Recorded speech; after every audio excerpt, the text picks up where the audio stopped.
মা বলছে এখন মাছ নিয়ে আসতে, তাড়াতাড়ি করে চলে যাই। এই তো আমি চলে আসলাম, এই তো মাছওয়ালা আঙ্কেলও চলে আসছে। আঙ্কেল তাড়াতাড়ি আমাকে মাছ দিয়ে দেন। হ্যাঁ এখনই দিচ্ছি, এগুলো দিব। হ্যাঁ হ্যাঁ দিয়ে দেন, ঠিক আছে এখনই দিয়ে দিতেছি। আচ্ছা ওইটা দেখো তো ওখানে কি পড়ছে, কই কিছু তো পড়েনি, একটা রেখে দেই। এই যে নাও তোমার মাছ। আঙ্কেল এত কম কেন?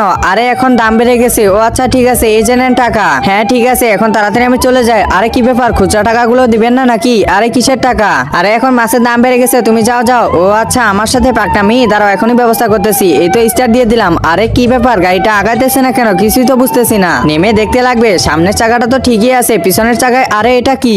তার আগে আমি দেখবো তুমি ফ্রি ফায়ারকে ভালোবাসো নাকি নিজের মা বাবাকে ভালোবাসো। তুমি যদি ফ্রি ফায়ারকে ভালোবাসো তাহলে লাইক করে দাও, আর যদি তুমি মা বাবাকে ভালোবাসো তাহলে লাইক সাবস্ক্রাইব দুটোটাই করে দাও, আর কমেন্ট বক্সে বলে যাও ফ্রি ফায়ার নাকি মা বাবা। চাকার মধ্যে আবার এটা কে রাখলো? আমি রাখছি আঙ্কেল। আরে যাও তো এখান থেকে যাও। এই তো আমি এটা সরিয়ে দিলাম, এখন তাড়াতাড়ি চলে যেতে হবে। সরিয়ে দিয়ে লাভ নাই, আমি তো আসি। আরে বাবু এমনটা করিও না, আমার টাকা দিয়ে দেন। আচ্ছা আচ্ছা ঠিক আছে, এই যে নাও তোমার টাকা। হ্যাঁ আঙ্কেল ঠিক আছে, এরপর থেকে চিটারি করতে গেলে অবশ্যই দেখে শুনে করবেন। এই যে নাও বিড়াল, তুমি মাছ খাও।